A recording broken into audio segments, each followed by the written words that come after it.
Today, Rinpoche concluded the section on the great treatise on the stage of the path to enlightenment on calm abiding capacities. The smallest scope are called the teachings shared in common with beings of small capacity, and these are teachings that lead to the higher realms of cyclic existence. The practitioner engages in going for refuge to the three jewels of the Buddha, the Dharma, and the Sangha, engages in the ethics which abandons the 10 non-virtuous activities, and in dependence upon those practices able to achieve higher realm rebirth. The next level of teachings are the teachings shared in common with beings of medium capacity, and these are for practitioners who wish to achieve individual liberation or their own nirvana. This practitioner engages in the three highest higher trainings, the highest higher training in ethics, concentration, and wisdom, and in dependence upon these three trainings, he or she will be able to achieve nirvana. And then the last division of teachings are the teachings for beings of great capacity, and these are teachings that lead to complete Buddhahood. This practitioner engages in all the previous mentioned teachings and couples them with the mind that aspires to enlightenment, and then the practice of the 6 perfections. And in dependence upon these practices, he or she becomes a Buddha. So this is the way we would divide the teachings by way of 3 capacities. Diso. So everyone, we're on page 96. We're number 3, a specific presentation of the way to proceed along the mundane path. Is where we're going to begin today.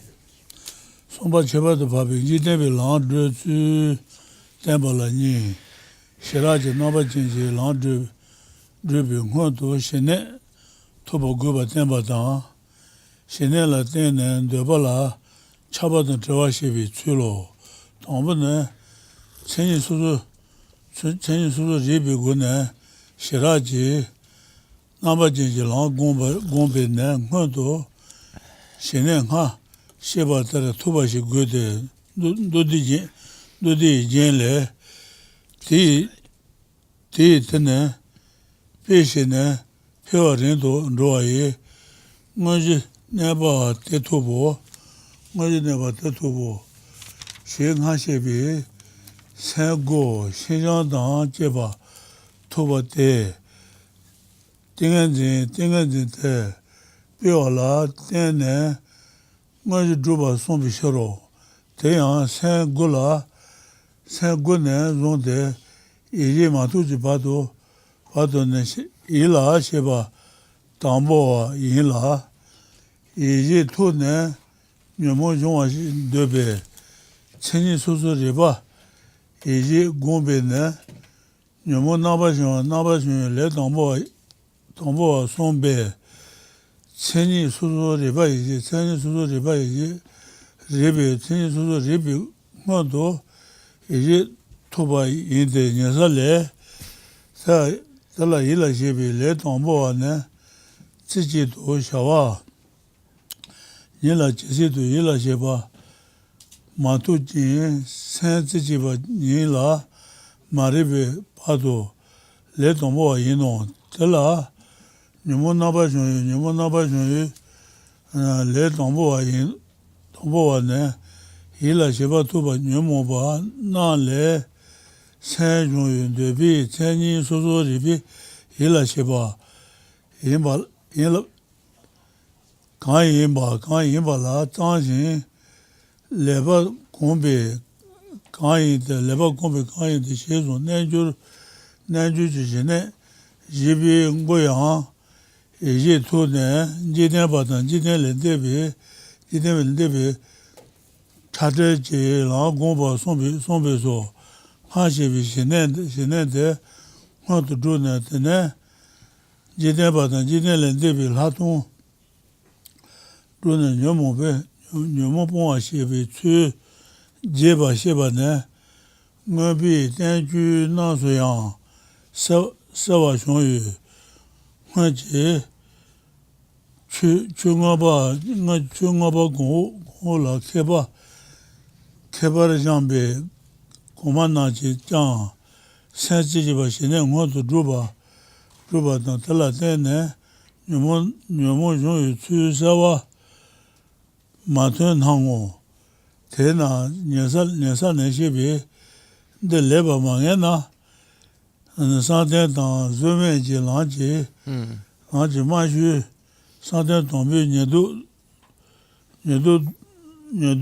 Dula Tela Yela Shiba Trubi Toman Tenzin Suzu Reba Yela Shiba Yimbe Nyeduji Dubi Sen Tuba Chewa Tenzin Suzu Reba Yino Nyando Truba Chewa Njoro Te Zone Shindu Tetera Zone Shindu Mutete Tetera Zone Shindu Mutete Dada Shine Matuba Santen Tombi Nyeduji Chisamela Nyedu Te Toma Tuna Shine Matubi Shetan Chenji Suzu Reba Yela Shiba Chenji Suzu Reba Jegun Yinbe Te Gumbe Shine Ma Matuba Sado Ruba Menubi Shiro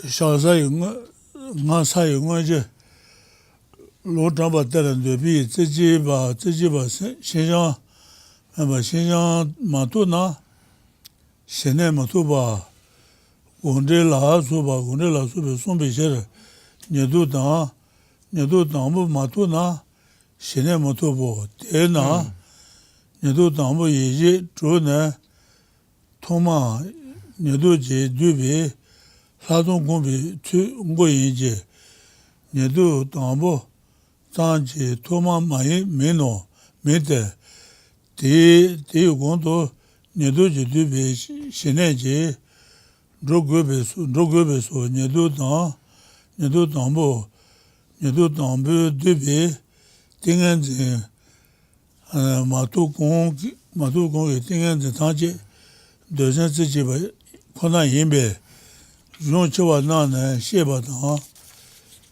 Dun Na Ladong Tashu Shene Tubayang Shinto Nyuwa Nangos Kali Juna They call it Kabudu. Ya Leila Biomare. Rinpoche, the Rimbo Go Sarna Samten Tambo Legadu? The Rimbo. The Go Yure. The Go Tsar? Then it's Samten Tambo Legadu? Okay. I just had a question. I was just asking if is it correct that when you go through the 9 concentration states, once you're finished those 9, you're at the first concentration level. So Rinpoche said yes, that's correct.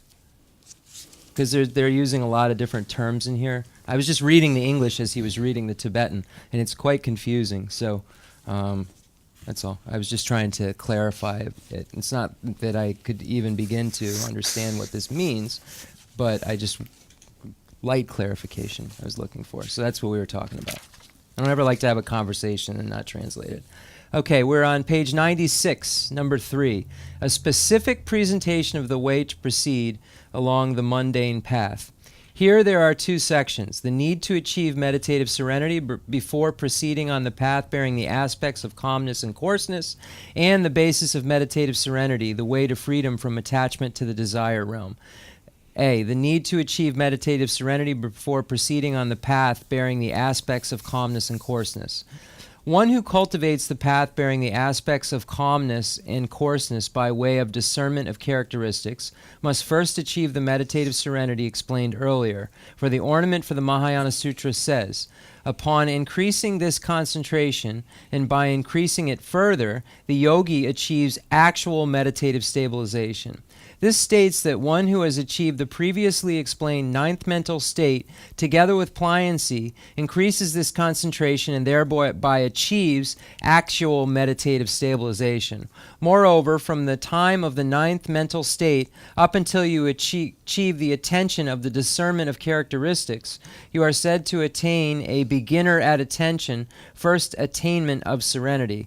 Once you have achieved the attention of the discernment of characteristics and you cultivate it out of a desire to purify afflictions, you are said to attain a beginner at purifying afflictions. So one who cultivates the discernment of characteristics first achieves attention, serenity, the Shravaka level states. A beginner at attention is a beginner while not attaining attention with respect to one-pointedness on the aspects of calmness and coarseness. And until reaching one-pointedness, a beginner at purifying afflictions, occurs after attaining the attention and begins with the attainment of the attention of the discernment of characteristics, an attention which desires to purify the mind from the afflictions and is a familiarization with this practice. Also, at the beginning of the 4th section, it is said you cultivate the mundane and supermundane paths of detachment after you have achieved serenity. The very extensive explanation in the Shravaka levels of the process of eliminating afflictions by first accomplishing the serenity explained above and then achieving mundane and supermundane insight does not clearly appear in other treatises on knowledge. Former scholars who have learned in the earlier higher and lower texts on knowledge also have not clearly articulated this process of eliminating afflictions on the basis of the first accomplishing the one-pointed serenity. Therefore, if you have not understood well this explanation in the Shravaka levels, you might have the following mistaken idea. The lowest stage on the path of the meditative stabilizations of the form realm and the meditative absorptions of the formless realm is the access to the first meditative stabilization. And the first of these 6 types of attention explained with respect to this is the discernment of characteristics. Therefore, the discernment of characteristics is a state of mind at the beginning of the access. It is very incorrect to hold such a view for these reasons. Without achieving serenity, you have no way to produce access to the first meditative stabilization. If you do not achieve this access, you will not achieve serenity. And since discernment of characteristics consists of analytical meditation, by cultivating it, you will not be able to newly accomplish serenity that you have not achieved earlier. According to the quotation from the levels of yogic deeds cited earlier, there is no pliancy and one-pointedness within the desire realm, and the sutra unraveling the intended meaning and so on state that if you do not achieve pliancy, you will not accomplish serenity. Thus, if you do not achieve the first access state, you will not achieve serenity. Therefore, the first of the 6 types of attention of the first access state, the 6 causal attentions in the list of the 7 attentions mentioned below, is the entrance to cultivating the insight included in the access state, but it is not right at the beginning of the first access state, for it must be preceded by the serenity that is included in the access state. All states of concentration prior to the achievement of the concentrations included in the first access state are solely mental one-pointedness in the desire realm. So if you adhere to the explanation in the classic texts, there are very few who achieve even serenity, let alone insight. So just as a translator's note, it's just, if you saw this in an outline form, if you were, just as a translator's note, if you were in the monastery, you'd memorize out of a text all of these in an outline form, all of these different levels that lead up to serenity. So there's a lot of these words that are being used here that you would really need to know that outline. So when we get to question and answer, if your specificity around this is going to be hard for me to translate, just to put that out front right now, because I'm even confused with the words, trying to figure out what this word, this translation committee is referring to, if it's calm abiding or if it's the first concentration level. So I just want to put that out there as a translator, that I'm having a very hard time understanding what this means as well. And I just want to take one moment just to see, in Meditation on Emptiness, there's a chart that has the 9 concentration levels. Tetsugo Rinpoche, the Chikshena de Ngatsu Pentogodu, Sache Yure, and then Sache Yonange Kapijagare, the Go. I'll look this up after class. We don't need to take any time right now. But if there is what I believe is in here, and that's a chart that clarifies all of this, I'll copy it or something, and we'll get it. I'll get it to everyone. It shows where on the concentrations levels you reach the form and formless realm meditations and so forth, so it might clarify it for people. Okay, Digsong Rinpoche, Gomen Chik. So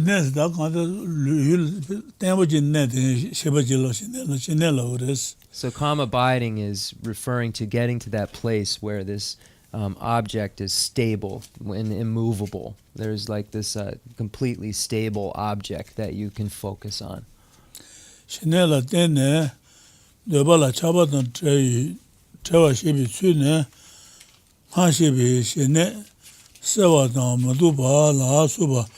Chaba Damatan Demba, the Zanshila, Gomba Shene, Laton 라톤이 가야 마고나 라톤이 가야 마고나 뇌칸지 뇌몽은 좋아야 레지 고바면이나 뇌모비 사변 시야이 디바 뭐 따지면 대실 되발아 잡았던 때 산된 동보 투비 되발네 신내 들라 때네 라도 공부 샤우 원나 하 신내 장라 공부 신나 뇌모바 먼저와 고뇌바 시바다 제대로 계시나 주면데 하지 되는 지대비 라동 신내주 공수 뒤비 원도시라 근데네 라동이기 근데네 신라니기 뭐도 네 얘도 담배 뒤바 신내지 원도 시비시로 차데 두비 라동 달라야 대비 나바진 당시라지 나바진 니지 차바당 저와시비 출래 데네 라시미 네 고네 차데 루투데바 예노 지데네 다메지 타와 중지 장 매비 슈르바당 네 춘데바 다메비 타와 당 데바 니기 공바 요도 텔레 텐다이 공바 녀모봉아네 녀살레 텔라 데비 데차드 테와샤이 시 로드 준비 내주바네 일라시바 나바 듄지 데비 데차당 테와 제수 토보 데모 데다장 강시나 해봐 천지수도 리바 마바 일레 중화더라도 엠바다 고아드바다 제바 일라제바다 조아 타토베 데베 일라제바 셰바고 셰송베 송바 따로 달라 타만네 데발라 차바다 테네 ngo지라 쉐비 뒤지 이지 임베 도지 일라 마마 토네 네 도지 이노 केते दा में भी तो ना Numa Pova में ना चंदवा शिनेते ana tendwa she ten la po ne ti to gonde nyomo bon ka she na tala de tala lande de ba kan ji nyomo ba mon jo yin ya mo me ja de ba la cha ba dan te wa she be这些双别做的下几年不，我呢不玩运动，这样的下呢，对比的下就原来我老旅行吃不赢呗，第一年不，对老我多嘛呢，年面是对的，对下第一，人当读书终于。我공부学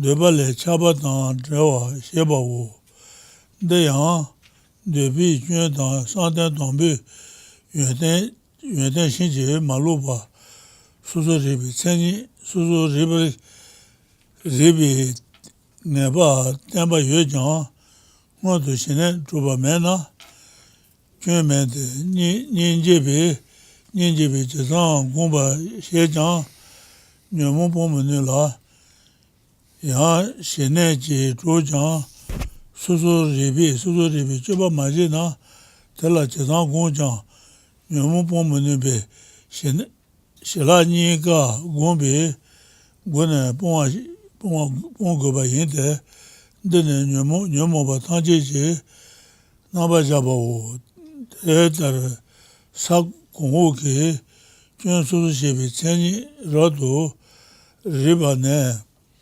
renga toba ta renga ringe santen to njowa tusan dema de dara gombe to da gombe tusan lende ne gombe nabe taji to shiraji ten la maba sheba ne maba hila shedo nyesa le sema tenyi la mi ne shene tang la dong gomba shedo she song shin yi zhuo ne gao su yang shila gomba song la yi dongbi gao su ten la suba yi me bar song de yen du la dong lan mongbo song be de da me be tawa gomba me yang la dong to mengelo o te ba te ka le ju na Gelo. Tsar? Okay. tena yi They Digson. Yeah. Ngelo tu. ya So I did find the chart, but unfortunately it uses all the terms that I'm familiar with. So it's not linking unless I look at the Tibetan is transliterated here, so I can take it back, but it won't help anybody who doesn't read Tibetan at this point. So I did find the chart, so maybe we'll see. I don't want to make any promises, but my work has slowed down, so I can do things a little bit, maybe. Okay, so where did I leave off? I'm sorry. I can figure it out if we don't know. Started off at 90, page 91. Okay, that makes sense. Yep. And then we stop at 599 on the bottom. On the basis of meditative serenity, the way to freedom from attachment to the desire realm. Once you have become familiar with just the meditative serenity explained earlier, which bears the many attributes of clarity, non-discursive awareness, etc., if you do not cultivate either of the two kinds of insight, you will not be able to suspend even the manifest afflictions of the desire realm. In that case, what need is there to mention cultivating the seeds of afflictions eliminating, not cultivating, the seeds of afflictions and cognitive obscurations. Therefore, if you wish to achieve the first stabilization, which is free of attachment to the desire realm, cultivate insight on the basis of that serenity. Quam. Well, why does this not contradict the earlier statement that if you become accustomed to serenity alone, you will suppress manifest afflictions? Reply. There is no problem, for the earlier explanation subsumed mundane insight under the category of meditative serenity. But this explanation refers to the serenity that is included in the first access state and that precedes both types of insight.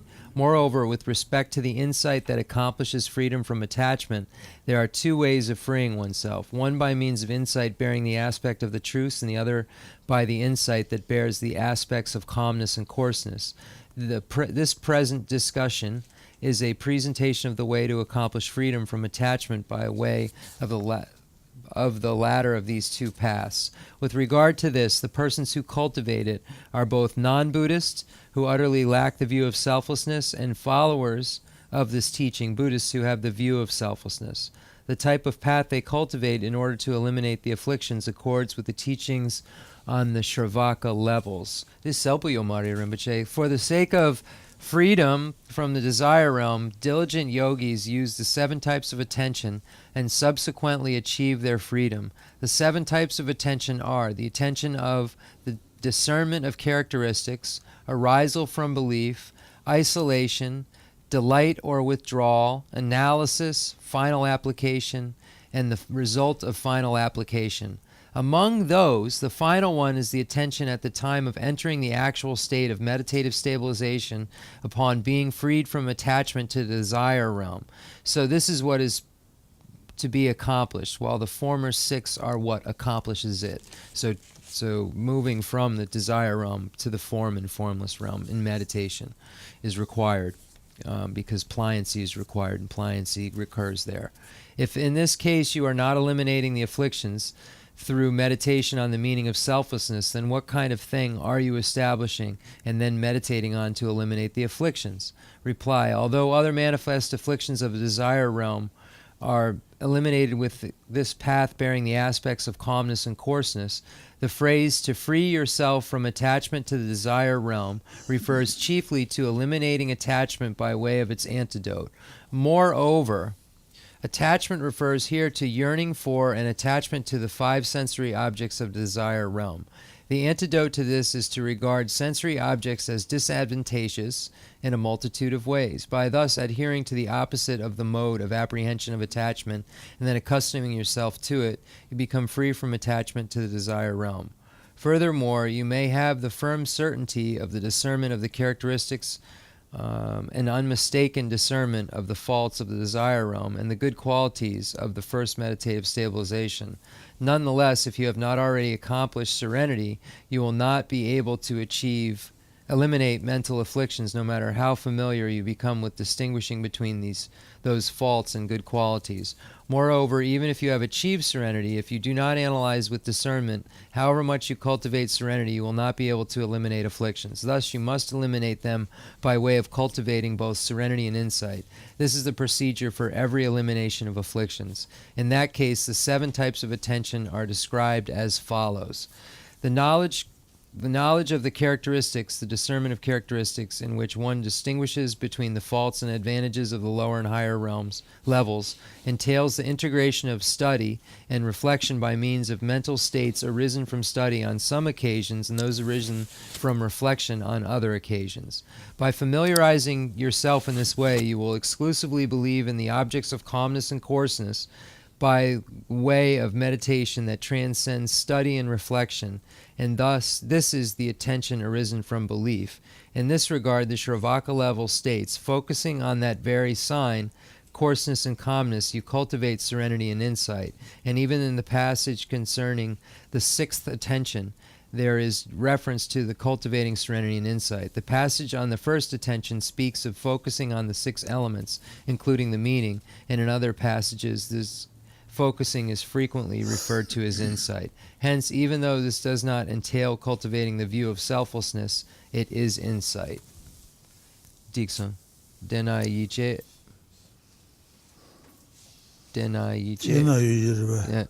Tama. Tsik tama. Ngapchuk the tsik tama. Yeah, it's tsik tama.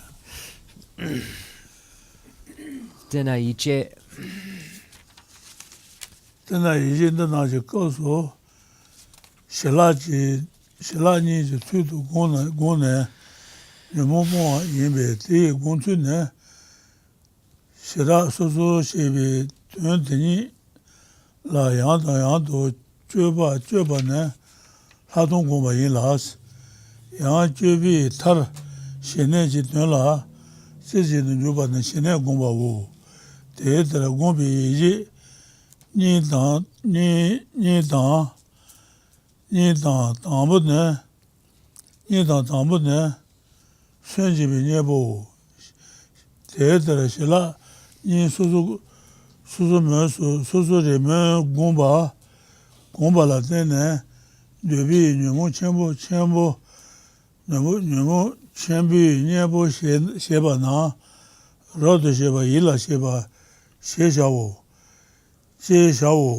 yang shila bema gombe nyemo dimpo nyeba na gawa duba ije do tene gawa la joa Geshe debi nyemo tengen de la neba ta tele lambe kazo maju tuana tane kui nyemo ponso nyado toba zembo mejeba cheba shete che dan de bala debi chaba na te jindo majo yina wende chaba na ne majo yinya ne tesebi shedo chayu shindu doba shila mine chaba cheba tone tepobi shedo gomba la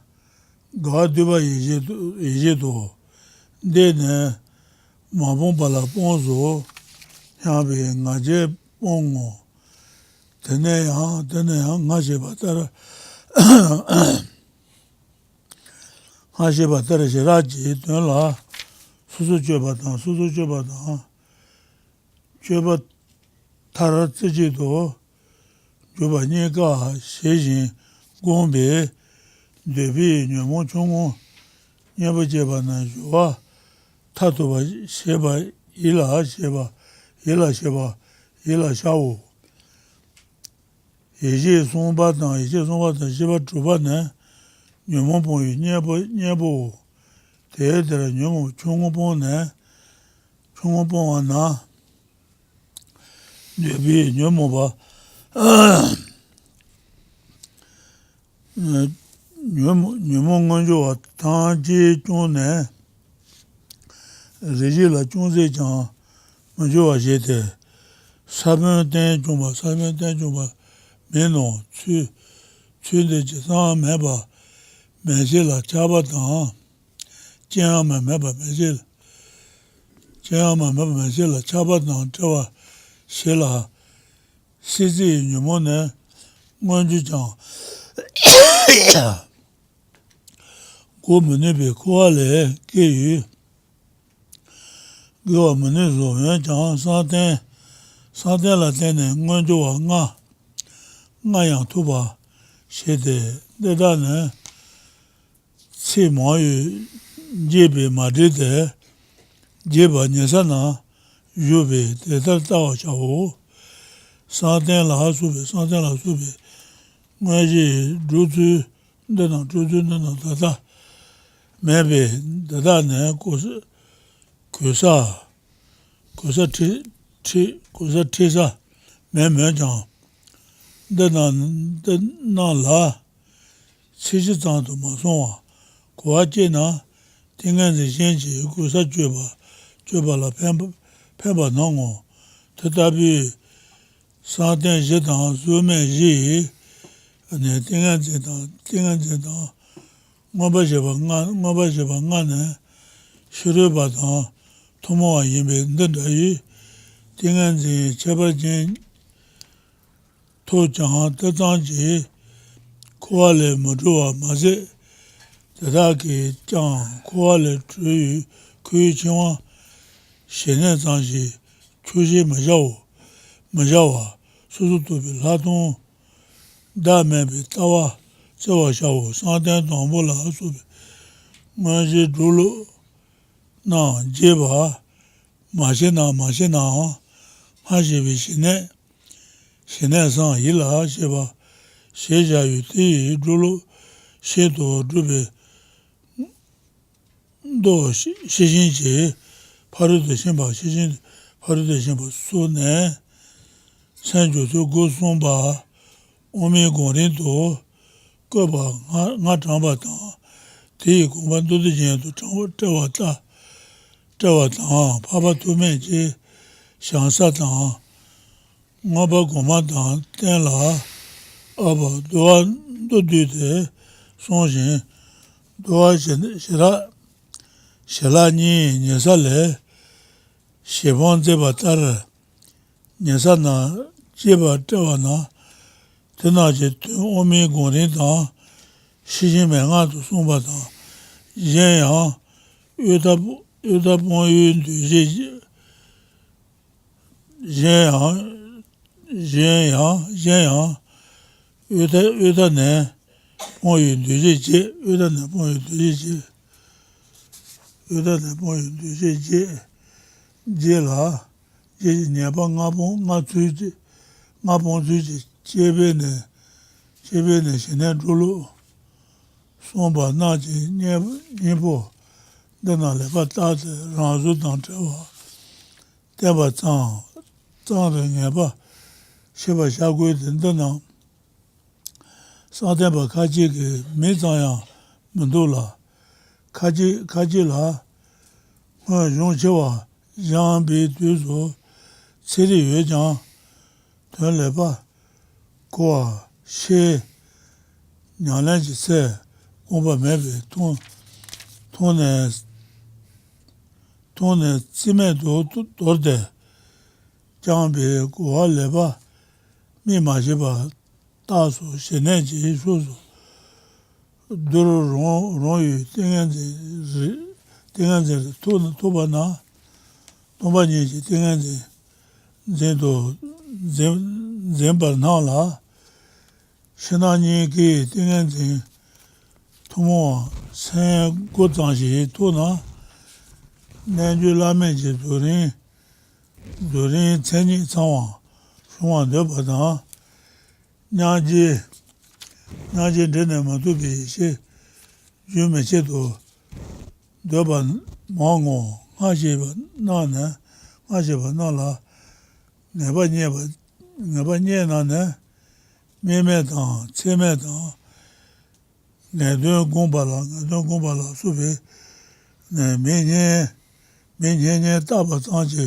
mu chu wa tengen zi ti dun gong tu song shi ne lang chi ku sa tang ma gu sa shi ban ju yu yung se ne da ne song bi tengen zi chi chu bi ri ba la ke ba sha wu der me ba do tang gong di ten ju Chenmo le she song tengen zi chu bi ri ba ne jue ji li yu lo zhu chung nang che che jin ma tu rang ki lu yu xun yan la gong bi shong zang da la ma tu chung yu dang ba me nyang ne yue bi yung tu ma zai me bi sa ra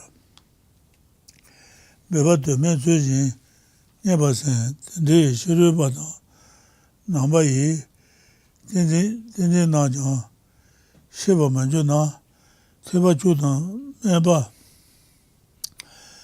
ba tang du chi ti tang paru shin ba yi tenzin che ba kaan yin chi shin shi ban ju wa me che gu cui ni tong ne yung lu chen ba yi tenzin chung cui ku li nga ki shi yung lu chen bu ma zhang ba yi ne chu da ki Nabu Rinpoche to ne shen chi chenwa ma len ba rangi rin shen yue ba chen ban zu che chi zhang bi yung la dang bi dun lu su me pa si ne tongwa ki mo tu tu ba na tu ne na de wu su ban di tu la che ba de che yang ma tu yu bi shi ne lang tangpo zhu bi cui tang zhu bi tse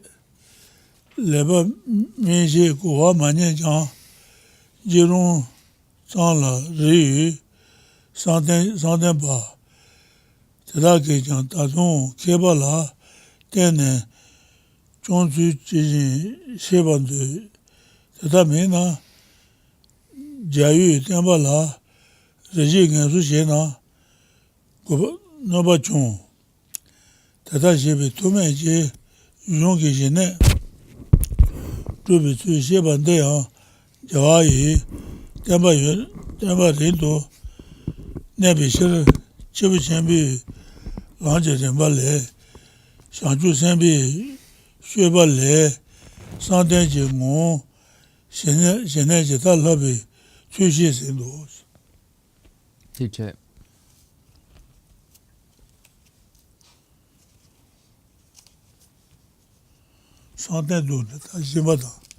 Yeah, we'll do. Okay, so Rinpoche said now we've completed the section and we move on to insight, but we haven't done that yet. Let me finish. Let me get this read.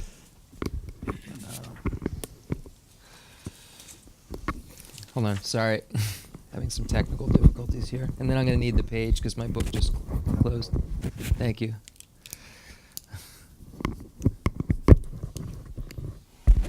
You can hear me? Is that good? All right, top of 100. Thus, in the context of these types of attention, you eliminate afflictions after you have meditated by way of both serenity and insight. Here is how you cultivate the two. You cultivate insight by repeatedly analyzing the distinct objects of calmness and coarseness.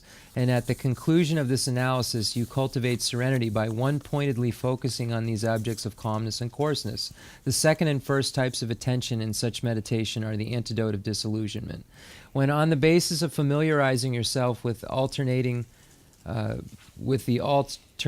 cultivation of serenity and insight in that way, you give rise to the antidote to the great afflictions of the desire realm. This is called isolated attention. Further, the attention of delight or withdrawal is when you are able to eliminate middling afflictions by means of it, alternating cultivation of serenity and insight. Then, when you see that the desire realm's afflictions that obstruct your endeavors in virtue are not activated either while abiding in concentration or when you have arisen from it, do not have the coarse thought, now I have eliminated the afflictions. Rather, analyze. Is the attachment of the sensual attractions not being activated while I am not freed of it, or is it not activated after I have been freed from it? Then, in order to test this, watch attachment arise when you focus on a very beautiful object of attachment. Thereafter, your interest in meditation for the sake of eliminating this attachment is analytical attention. This gets rid of the conceit of thinking that you have eliminated that which has not been eliminated. Then again, so you test yourselves. Then again, you both analytically discriminate the objects of calmness and coarseness as before and focus one-pointedly at the conclusion of the analysis. The attention of the final application is when, by meditating in this way, you give rise to the antidote to the small afflictions of the desire realm. The third, fourth, and sixth types of attention are antidotes that eliminate afflictions. Thus, number 7, when you have eliminated the small afflictions, you have overcome all manifest afflictions of the desire realm, and for the time being they are not activated in the slightest degree, but you have not completely destroyed the seeds of these afflictions. By this means you are freed from attachment to states up to nothingness, but since you are unable to stop even the manifest afflictions of the peak of cyclic existence, you cannot transcend the cycle of existence. Moreover, on the basis of meditative stabilizations, you also achieve the 5 kinds of superknowledge, but I shall not discuss them due to the fear of verbosity. Since this is elaborated upon in Asanga Shravaka levels, look there. You wouldn't want to be verbose. Nowadays, there is no one who uses these methods to accomplish the actual meditative stabilization and so on. So there is no one to lead you astray. Nevertheless, if you generate an understanding that is not confined to a mere general verbal description of them, it is very helpful for avoiding the pitfalls of concentration other than these. That would make sense why it's not so clear, because it's not a normal method. Such concentrations of the 4 meditative stabilizations of the form realm and the 4 meditative absorptions of the formless realm, as well as the 5 kinds of superknowledge as shared with non-Buddhists. So even if you achieve such extraordinary concentrations, not only will you not be liberated from cyclic existence by these alone, they even bind you to the cycle of existence. Therefore, seek discerning insight and the view of selflessness, and do not be satisfied with serenity alone. Even if you lack extensive knowledge of the means of accomplishing the actual first stabilization and so on, you should certainly look carefully into the heart of the following discussions and come to know at least something of the teachings themselves, free of your own fabrications. The discussion given above concerning the 9 ways of focusing your mind set forth on the previously cited Manyamaka stages of meditation that are the means of accomplishing the aforementioned serenity or insight that comes from the profound perfection of wisdom sutras, etc., their intended meaning as expounded in Maitreya's Ornament of the Mahayana Sutras, the Noble Asanga's summary discussions of them in his Bodhisattva's Levels, Compendium of Knowledge, and a Compendium of Determination, and an extensive explanation of them in the Shravaka Levels, in accordance with the indication in his Compendium of Basis, the Bastu Samgraha. That both serenity and insight are discussed in the Shravaka levels. The discussions of their meaning in the Madhyamaka stages of meditation and Ratna Karashanti's instructions for the perfection of wisdom, and also the way to accomplish serenity through the 8 antidotes and the ways to eliminate the 5 faults in Maitreya's separation of the middle from the extremes. Some practitioners of meditative stabilizations are not even familiar with the mere names of the meditations. Some become familiar with just the words and then they study the classics, but they do not properly understand the meaning. When they then get around to practice, they see no need for those treatises, discard them as being of no account, and sustain their meditation. Consequently, when they achieve a state of concentration that is fit to be included in the category of serenity, they maintain that it is concentration on emptiness, which is an indication that they have not discerned the point of practice with careful understanding. When they achieve merely the ninth mental state, which is a concentration common to both Buddhists and non-Buddhists, they claim they have experienced the completion stage of highest yoga tantra with its complete characteristics. Many of these persons, after they have mingled meditative equipoise with the post-meditative state, mistakenly assert that this experience is uninterrupted, non-discursive wisdom. When you gain proper certainty concerning the previous explanations, you will not be deceived by the mere designation of such enticing terms as meditation on the objectless, the signless, and the definitive meaning. By knowing the extent of the meanings of these concentrations, you will recognize what are and are not deviations from the path. Therefore, become skilled in the stages of accomplishing concentration taught in these authoritative treatises. Here I say, profound are the descriptions of the stages for achieving concentration, well taught in the sutra and the great commentaries. Those of little intelligence do not precisely comprehend them, projecting the faults of their own minds upon others. Thinking there are no instructions there for sustaining non-discursive awareness, they do not look for them in texts that have them, and they think they have found them after they diligently seeking them where they do not exist. Such people fail to distinguish between even the concentrations of Buddhists and non-Buddhists. What need, then, is there to mention their precisely distinguishing the differences between concentrations of the Mahayana and Hinayana and of the Vajrayana and Paramicayana? Seeing this situation, I have explained in simple words the way to sustain concentration as taught in the classics. O friends who have trained for many years in the classics, do not discard your precious gem in favor of others' costume jewelry, but recognize you have something of great value. There is nothing apart from the meaning of the instructions in the treatises you have studied. Knowing this, the master of the sages said, there is bliss in the forest for those of great learning. Analyze these words. May even those meditators who place their hopes in sheer determination, though they have not first acquired a proper discernment of how to practice the measure of success for the path of a fully non-discursive focused serenity, come to know precisely the way to sustain meditation in reliance on the learned. Otherwise, there is less harm if they take for a while a refreshing break from the teachings of the conqueror. This explanation of the way to achieve serenity uses the treatises of Maitreya Sangha, is for the sake of preserving for a long time the teachings of the conqueror.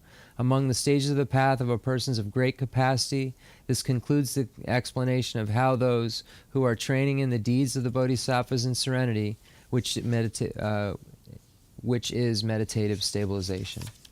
Okay, Digsung. So now we have a time for question and answer, but do bear in mind that any specificity in terms of some of these categories, I don't have the vocabulary. I don't know what word they're talking about, what word, and I won't be able to do it here. So, Coleman. I want to ask what's the difference between omniscient and omnipotent? That's English stuff. Omniscient is all-knowing, and omnipotent means you are all power. You can control anything. A Buddha is omniscient, knows everything, but doesn't control everything, can't control your karma. So a God in Christianity is omnipotent, right. Is a creator, is a destroyer, etc. Buddhism, Buddha is omniscient, which is just all-knowing, okay. Knows everything. Okay. So the NGK Triwa Kon Triwa NGK. So if he knows everything, then does he not need to ask questions? Or no. Just he already knows, but he asks questions. Buddha knows everything there is to possibly know. Okay. That's what omniscience is. To know everything there is to know. Dan has a question. And then there's some over here too. Rinpoche, my question has to do with the afflictions and the process. The process of removing the afflictions via serenity and insight. So I understand the concept abstractly of removing ignorance, which causes the afflictions, but I don't really understand on a more intuitive level what it's like to remove the afflictions or to remove the root of the afflictions. So if you could describe more like on a, maybe like, I don't know if you would describe as a feeling level, but like... He's not gonna, but it's Yeah, just gonna but be like- the detail. You know what I mean? You can't really. That's So, like, they've said over and over in the maybe- text. You can't explain the feeling of emptiness. So maybe what would be helpful to say is that does the following metaphor work to describe the experience of removing the afflictions? Say, for example, I feel like a grasping in my body, like maybe it's coming from tension that comes from Grasping in your body. That I can't. What does that mean? So like maybe like I have like a tension in my body from stress. So your body hurts, No, my body feels tense. tense. Yeah. Okay. So that's kind of like grasping. It's like a tension. So when my body Totally feels, different though. It's not. I can't. There's no way I can in Tibetan. Is everybody in the room agreeing? Like how do tension? Grasping is being attached. You're seeing something and you become attached to it. Tension is something completely different. Tension could be the body is tense. Grasping is something that specifically happens mentally. It does not happen physically. but wouldn't you say that tension in the body comes from grasping of the mind? It could, but it might not too. It could just come from, just a reaction. But sure, everything comes from grasping ultimately. Yes, Okay. sure. So- the root of everything is grasping. So Yeah. you can't get out of that. Okay. So I want to get your question asked. I'm not Yeah. trying to be silly. It's got to make sense to Rinpoche to ask it. So maybe it's most helpful to take an example of Grasping is like you see a Ferrari Yeah. and you really want it bad. Yeah, You're yeah. grasping at the Ferrari. Okay, so let's take an example of that. Okay. So you have an experience of a Ferrari, and then you really want it bad. Okay. So then, in that moment, if you have an experience of genuine insight, which is coupled with serenity, for example, then you would have the release of that. Okay. That So attachment. how does serenity and insight then get rid of somehow this grasping? Exactly. Okay. Yeah. That makes sense. Okay. Thank you. Okay. Rinpoche. Rinpoche is on water restriction. So, right? Is that what's going on? So don't get fluid restriction. So just don't, I know everybody wants to be helpful, but it'll mess up his entire kidney treatment. It's that serious. Like an 8 ounce of water is a huge deal. So just so you know, it's not Ted being crazy, anything. Yeah, right. Isn't water the basis of it all fluid though? You know what I'm trying to say? It's just liquid, no liquid. Okay. Kongichiwa de mota shera yapo dana then da zingdu mota zingdu ducha yuna the susujua ducha yuna then mota yapo dana then a mota zingdu then a gar shene dang latung Kandre pentogudu de zin. Garshene de zin nepo. Kandre. De mota zin nepo shine dan latong kandre. De tomba ni sanlo dana de ne da zin yomare. De le labudu. 모탈라 메니 차바 여바이나 Less so. 어디서 내가 라도 되는 공부이나 들 녀부르고 그랬어. Kandre. Garshene konnichiwa. 다 모다도 어디네 신에다 라도 마다바도 되는 공부이나 근데 차발 넣는 거 맞아. Mitapa dang tomba ni nicha. 야 Mitapa sanlo dang ni tomba ni 산다나 야주래. Tomani yakshu. Then Tomani Tsanlodana Garshene the Mota the Shera Yapu Tsanlo Dangamare. Gangisina 공부니라 산도에나 모탈 차발 넣는 그랬어. the Nyune the Shera Yapo Nyune me Nyune me Shera Yapo Nyune me 들라 차바 줘로. Lesso 차바들 넣는 그랬어. 차바. Lesso. So the way that that it would work is that an ordinary being who has attachment, and it doesn't mean everyone's attached to a car. We're just using this as an example. So this ordinary being who would be attached, and I'm not even. I don't know why I keep bringing up cars. I don't even really like cars, but I always seem to go to a car. So an ordinary person who's really likes cars, for instance, or is attached to cars, sees a car and then labels that as something that is desirous. It becomes a desired object, and then through improper mental conduct. So the way that calm abiding and special insight can serve as an antidote to that is that you are, the way you get to special insight is through analytical meditation. And if you are able to then get to the point where your analysis can be stabilized, then that would be insight. But the way that it does help is that, first of all, if you use the impermanence, for instance, your meditation on impermanence and your object of observation is that car that is so wonderful. While you're meditating, first of all, analysis of it, you can see the momentary disintegration, and that it does not have any permanent greatness that doesn't disintegrate. And then, through meditation, you can get to the point where that is a very subtle object of observation, the impermanence of the car, just that subtle object of observation.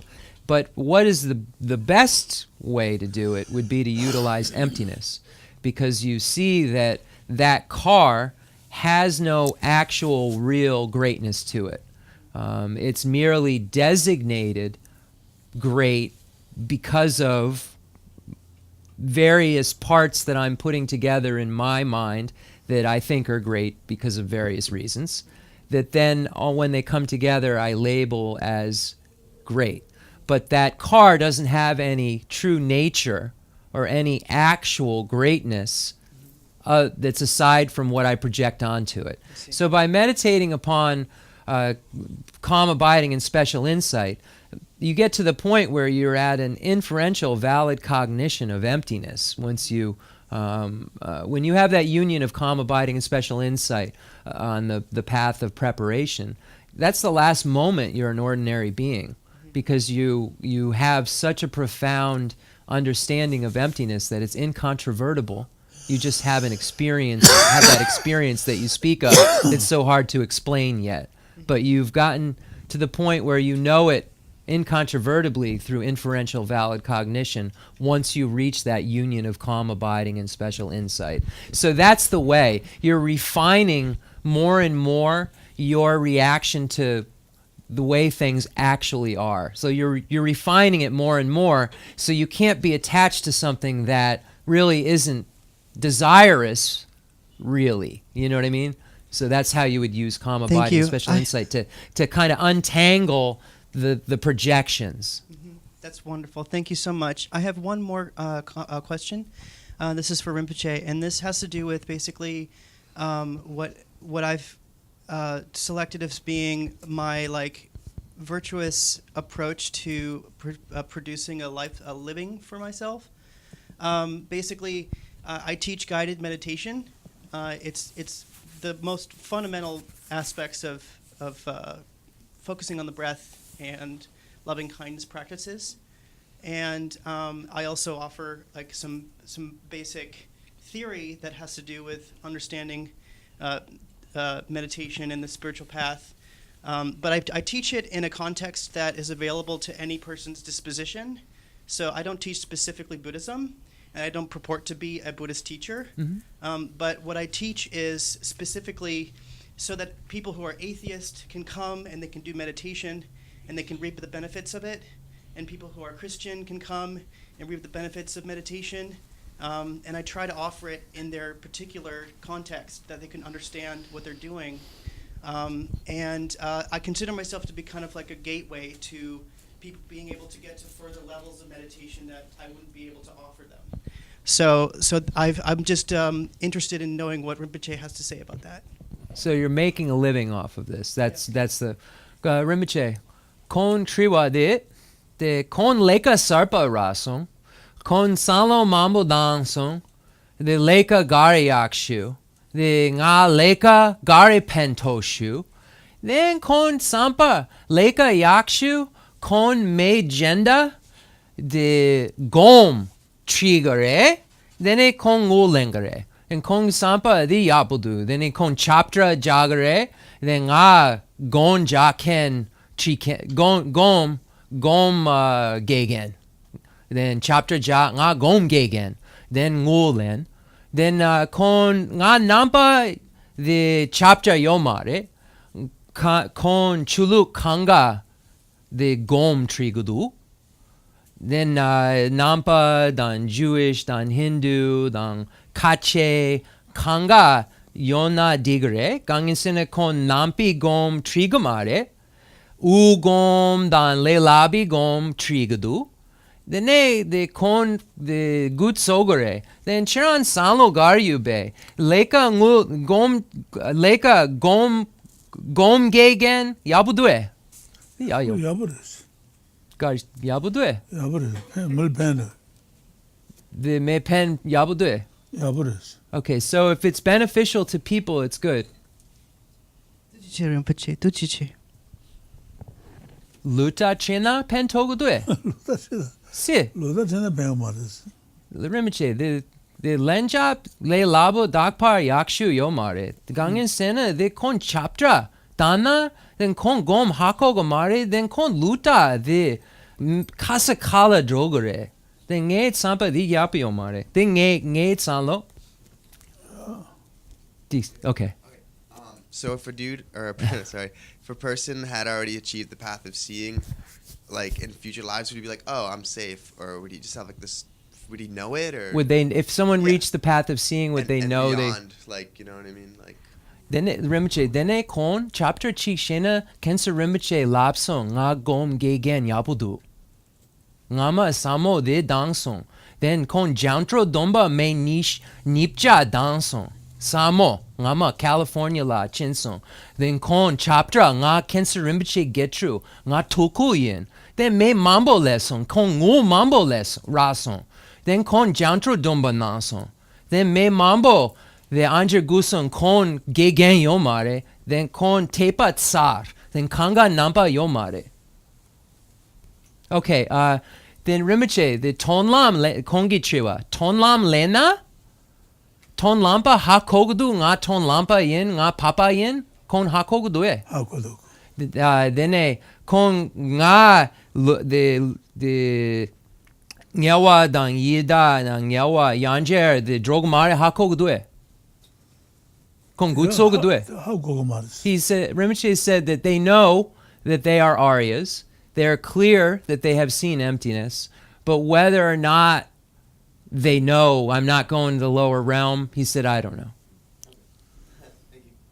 뭐시면도 그랬어. I have to say something. I'm sorry. One thing what I was just talking to Rinpoche about is that one thing that we all have to be aware of. I'm not going to use any names. Rinpoche had a student 10 years ago who had some problems. They came, I'm using they, I'm not sure if it's a boy, man or woman, came dressed in monk's robes but was not ordained. Was not an ordained person, but was saying that they had a vision of the Dalai Lama who ordained them and told them that they were a tulku. So came here and was telling us all this, and we were just trying to help this person. So, Rinpoche actually gave him one of his, gave her one of his shirts. We were just really trying to be compassionate and be helpful and say, very good, what you're doing is very good. And let me tell you what happened from that. This person went out to California, made up a fake badge that said the Chenrezig Tibetan Buddhist Center, made up advertising that said Khensur Rinpoche said he was a tulku, and gave him a tulku shirt because Rinpoche only has Namgyal robes, which have the yellow, which are for tulkus or Namgyal monks. But if you don't know it's a Namgyal monk, they thought it was a tulku.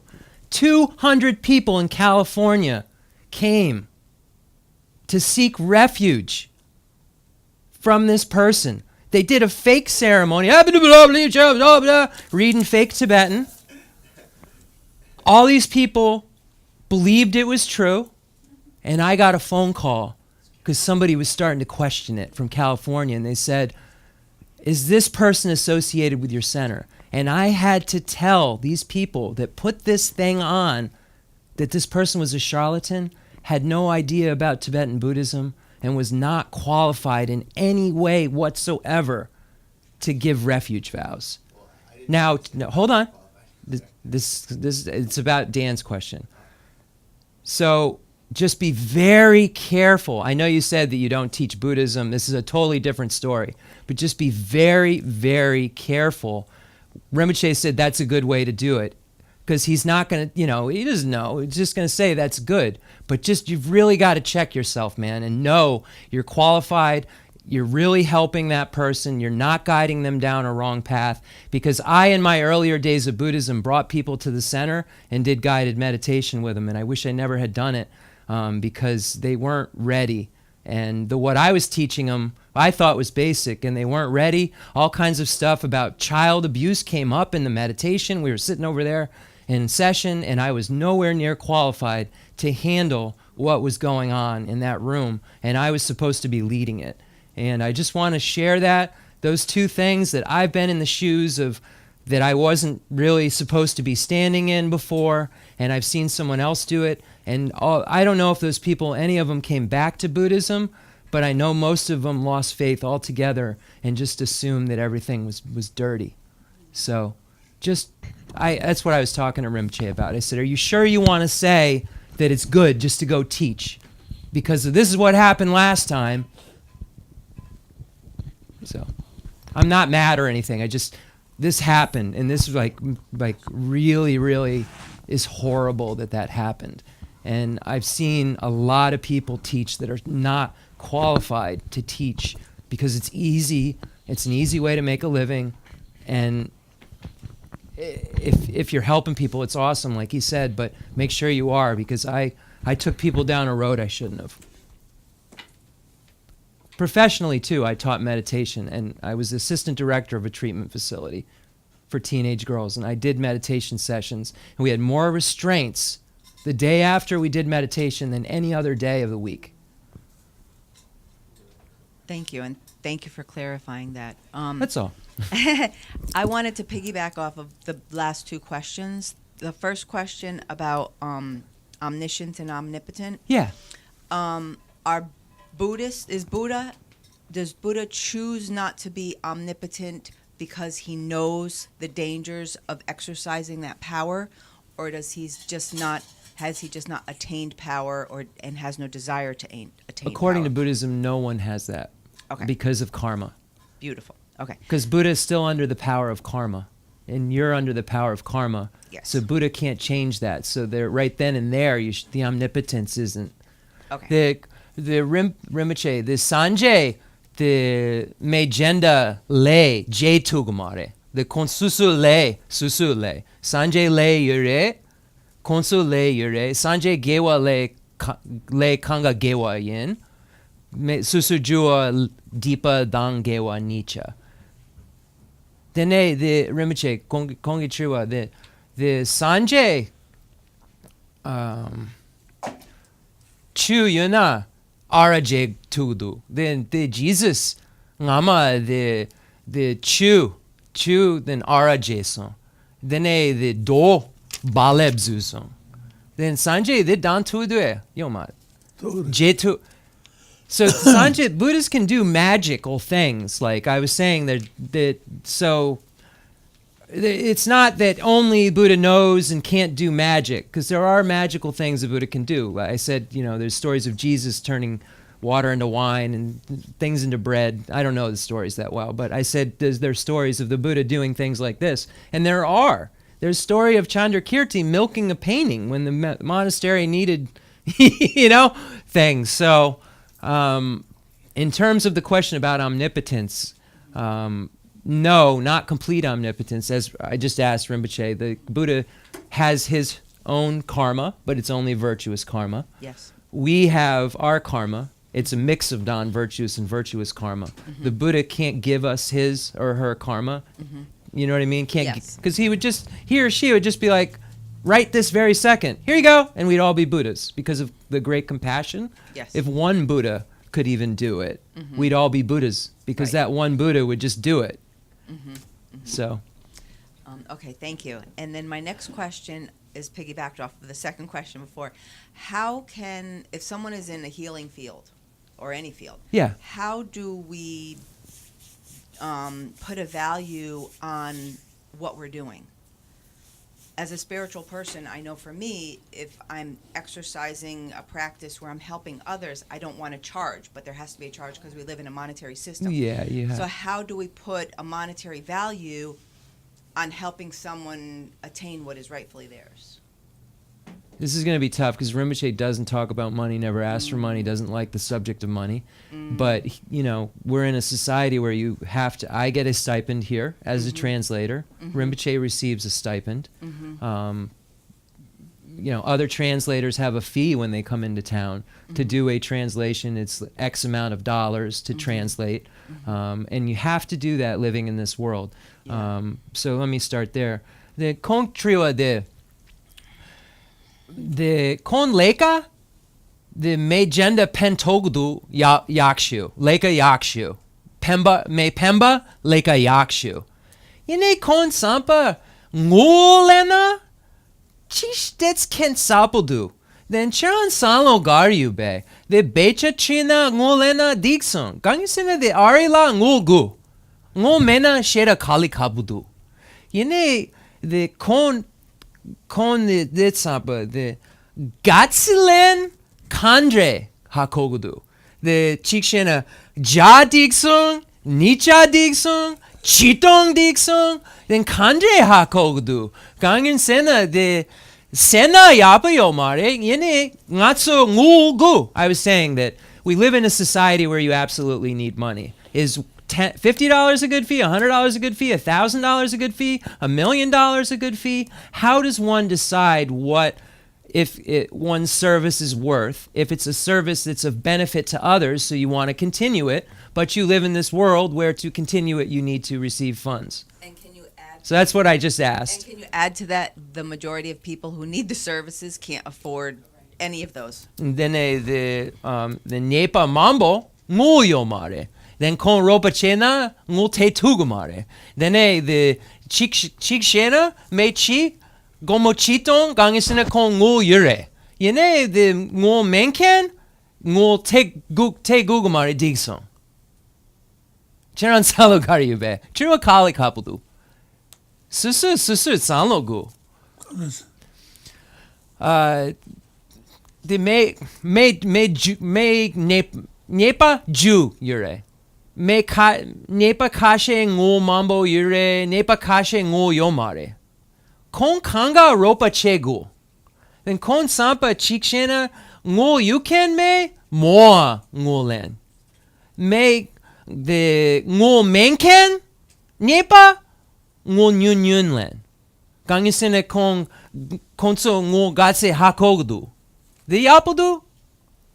It's called, I'm trying to explain sliding scale. It's not working. Yeah. I'm just, you know, it's if you, he said that's good. I think it's saying that if you could charge more to someone you know can pay it, it's okay if you're compensating for those who can't pay it. You know what I mean? So you're saying, how do you charge? You know, there's some that don't have any money. Well, charge the one who does more. You know, like that's basically like sliding scale almost. And then I guess I would, because the next question that comes to my mind is, how do I determine who can afford what amount, or do I just let them? He's not. We're done with that. Okay. Yeah. Yeah. Okay. Yeah. Thank you. You got to figure that part out. Yeah. How you determine. Thank you.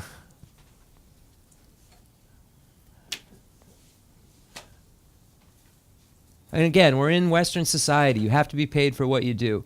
If what you do is benefiting others, you should be doing that to get, you know what I mean? If you're not helping others, but you go get a job, say mowing lawns. That's a terrible example. I like mowing lawns. But then you kill sentient beings. I don't know a good example, but if you have one work where you're not helping anybody, but you have another work where you're helping people, You should do the one where you're helping people, and you got to get paid. But just make sure you can really help the people. That's all I was saying. That's all. I don't want to be misunderstood. I have a question. It's with analytical meditation and Shinne, the two. And if you took analytical meditation, it depends upon words. Yes. That's the teachings. And the words then go into meaning. Correct. In the mind. Correct. Then the meaning becomes thoughts. Correct. Because you have those. Consciousness. Now, if you go into Shinne, it's on one point, and it's actually more or less the absence of thoughts. Other thoughts than that point.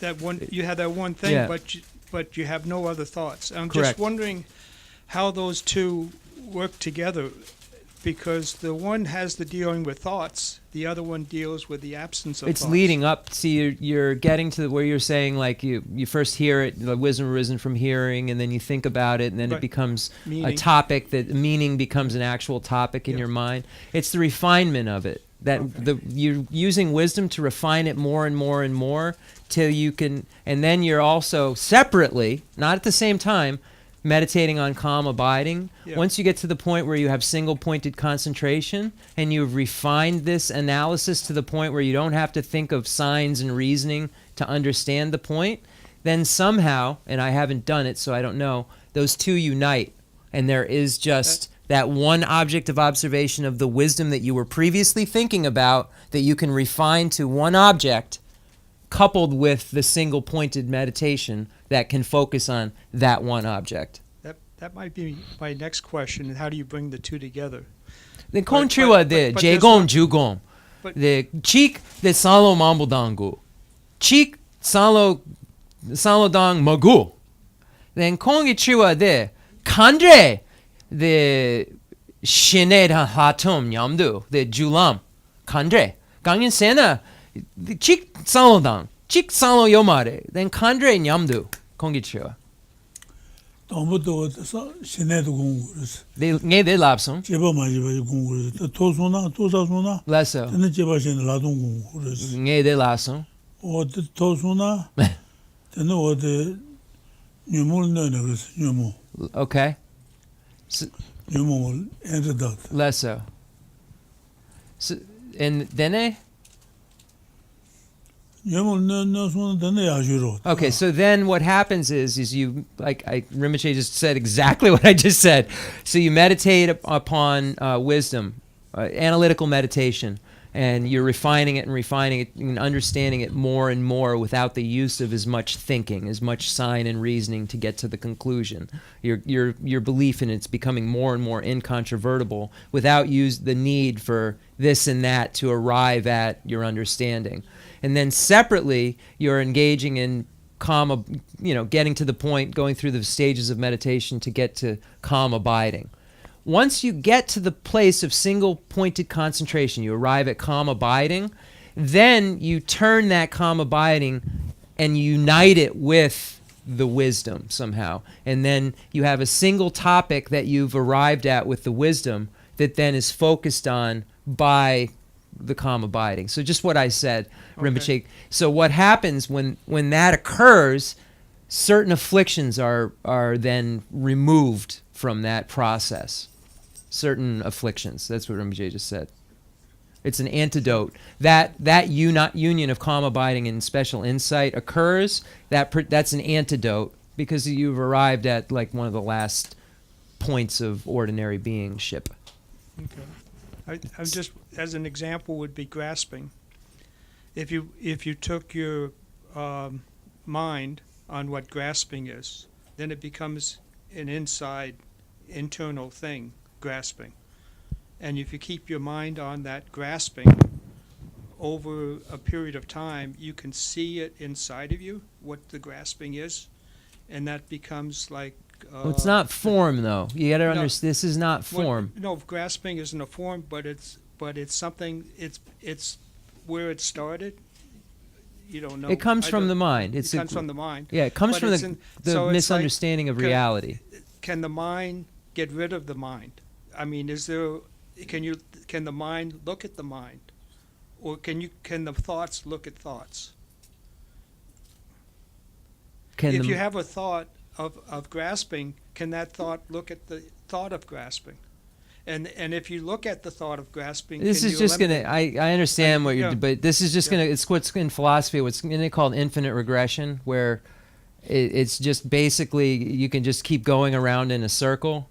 The thought of the thought, thinking of the thought, that's thinking of the thought, No, thinking no, thought. no, I'm not So going- yes, there is all of that going on Yeah. because of dependent origination. You have within your consciousness a lot going on. So you have definitely, you can have a thought that apprehends the nature of the mind, for sure. Yeah. So you can have a thought that apprehends the thought if you're looking at it like that. But I don't know how to ask that to Rinpoche. No, I'm not looking at that. I'm looking at how the thought can get to a point where it becomes empty, or how The can thought is the thought- empty. It never let's- comes to a let- point. It's let's always say- been. Let's say grasping. Can you get to a point where there is no grasping? Yes, you're a Buddha, or you're And how yeah. do you do that? by You do- removing but- ignorance. But you can't do that. Can you do that with thought? Can you get to the point of no grasping with thought? Can you get to the yes? Okay. Yes, because thought. Or Because does the thought- ignorance, incorrect thought and correct thought are both thought. So you can get rid of ignorance by correct thought. So therefore you can get rid of grasping with thought, correct thought. Incorrect thought's what causes grasping.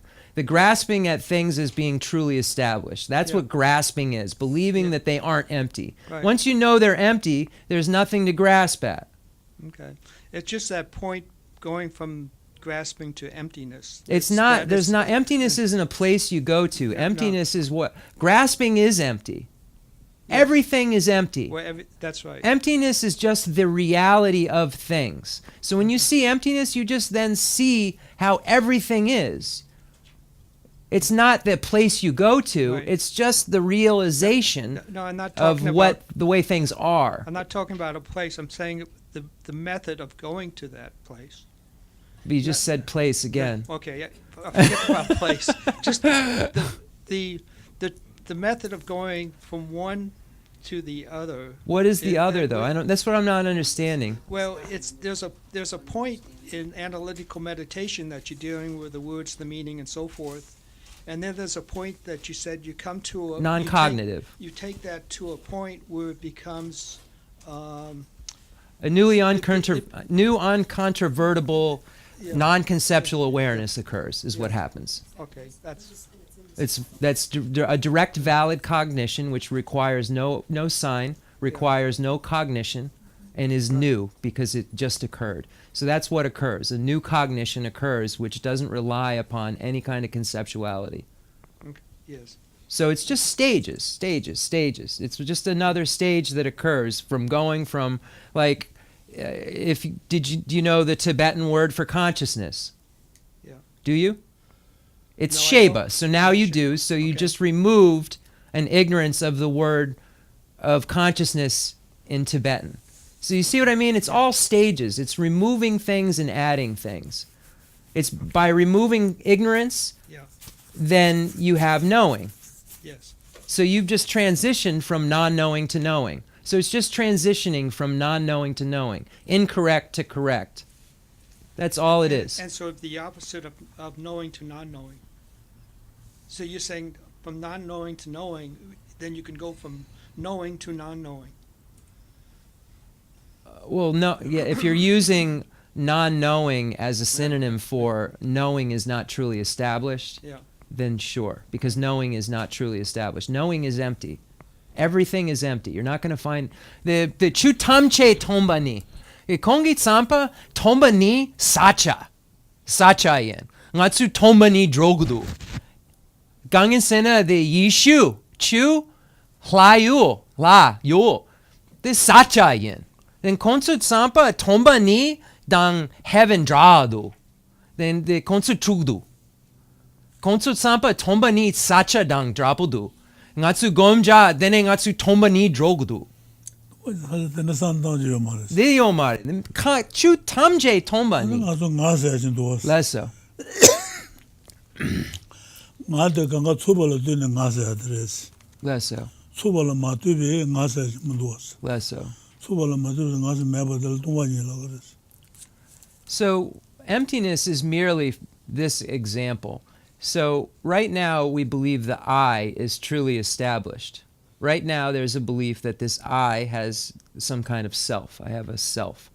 But this I does not exist inherently. It merely comes into being through a collection of parts that then create this thing that serves as a basis of designation, because all these parts came together that then serve as an appropriate basis to be called Jeff, to be called I.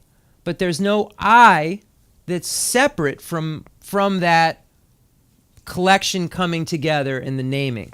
So that is its emptiness. The fact that it doesn't have any singular nature, that the I isn't separate, that the I doesn't inherently exist, that's its emptiness. The fact that this I requires parts coming together and then naming, that's its emptiness. That's what emptiness is. Emptiness is nothing more than how things really are. So it's by misunderstanding that this I is separate and I'm permanent and I'll always be here, then I get jealous, then I get angry, then I respond because of the ignorance that I walk around with all the time, that believes that I and everything I associate with has this solid, substantial reality that is always that way. Whereas it's not, and it's impossible for it to always be that way because of disintegration, because of the way that things come together. So that's all. Emptiness is merely the way things are. Emptiness is the nature of everything. It's not a place. It's not going from empty in and out of emptiness. It's just empty. When you see emptiness, you see that things really aren't truly established. That's what you see. When you directly perceive emptiness, you have that experience without words to know that all it's so like, you ever see The Matrix? That part where everything explodes into pieces like that and then comes back together? That's a great visual explanation of dependent origination. And if you could just throw in, they don't do the naming part, but when you see all that stuff go woo and then go back together, and then if you threw the name on it at that moment when it came back together, that would be its emptiness, because it's just a bunch of parts that come together and then can be called something. Okay. Thank you. Maybe we're getting late. One more question, if it's important. Maybe back here. I'm not sure I have the stages and attentions all sorted out, but for people can advance pretty far without being a Buddhist. Yes. Along that, in terms of just as a combination of serenity and mundane insight. Yeah. So that would be, I guess, there's sort of two questions. That would be sort of a lasting benefit. Obviously, probably be better if it was in a sort of Buddhist context, but they would still gain some. Well, they talk about it actually can be cause for more grasping at cyclic existence. Yeah, because that's sort of. You can become very attached to the feeling of meditation. And it's actually one of the pitfalls when you read deep into meditation that a lot of the non-Buddhists fall into, is this bliss that you gain from certain stages of meditation they get stuck in and believe are nirvana, or believe are a state of liberation. So, But then it does say it eliminates afflictions. the Rinpoche, the Shilupichu, Gonjana, Shine le tudu. Nene, Shine lena konsu nyomon pangdu. Yeah, so the coarse afflictions are destroyed by the non-Buddhist who arrives at calm abiding. Because if my memory of the sort of sutras about the Buddha's life stories, the Shakyamuni Buddha did learned the practice of serenity before he became a Buddha from non-Buddhist teachers. I forgot I'm forgetting the names right now, but Maybe the Samkhya school or something. Well, it was these aesthetics. The ones he met. So right. Okay. So then. So yeah, absolutely. Non-Buddhists can achieve calm abiding, but not special insight. Okay. So they can achieve calm abiding, single-pointed shine can be achieved, and coarse afflictions do get rooted out, but not the subtle afflictions, because there's no emptiness. So someone would be able to teach that though without having special insight. Would still be able to teach Meditation. These were other techniques. Yes. Okay. Yes.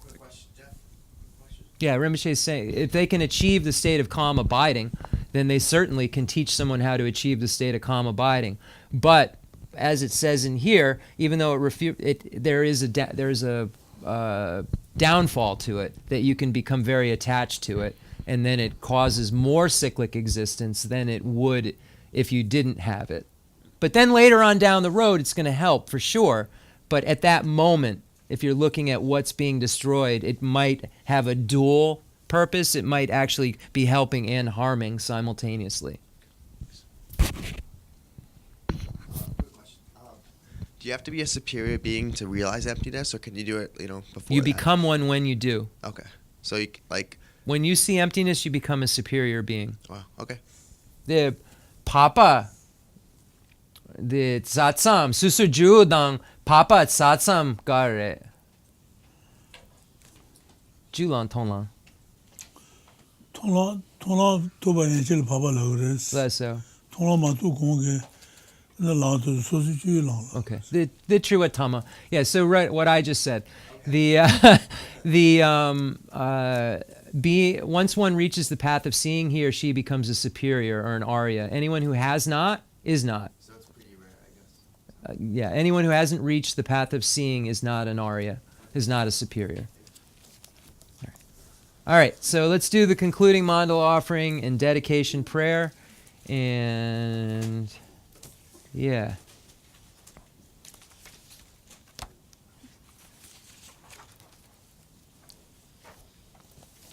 I actually know too, like I didn't achieve anything special, but I did a really long retreat one time on Kala Chakra. I was nowhere near ready to.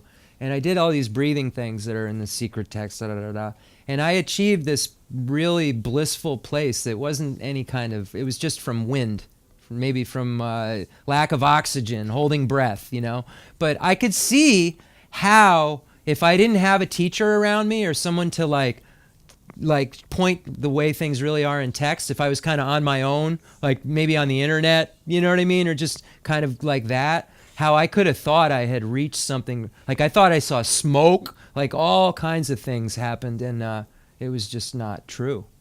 So anyway, let's do this. Concluding mandala offering and dedication prayer. Fundamental ground is scented with incense and strewn with flowers, adorned with Mount Meru, the four continents, the sun and the moon. I imagine this as a Buddha land and offer it. May all sentient beings enjoy this pure realm. I dedicate whatever virtues I have collected for the benefit of the teachings and of all sentient beings, and in particular for the essential teachings of Venerable Losang Drakpa to shine forever. I send forth this jeweled mandala to you, precious Guru. I dedicate all this virtue to emulate the knowledge of the hero Manjushri and likewise Samantabhadra as well, with whatever dedication is praised as supreme by all the conquerors who traverse the three times. I also dedicate all my roots of virtue for the sake of auspicious deeds. In that pure land surrounded by snowy mountains, you are the source of all benefit and happiness. All-powerful Avalokiteshvara Tenzin Jatsu, may you stay until samsara's end. I pray for the long life of the precious Khensur Wandak, upholder of scriptural and realizational doctrines, spiritual friend who trained extensively in the 5 great philosophical texts with exceptional wisdom and perseverance. Tuji Rinpoche, Guti Shapi Denrlang, Latsu Lamrim Chemo Konga Triyanam.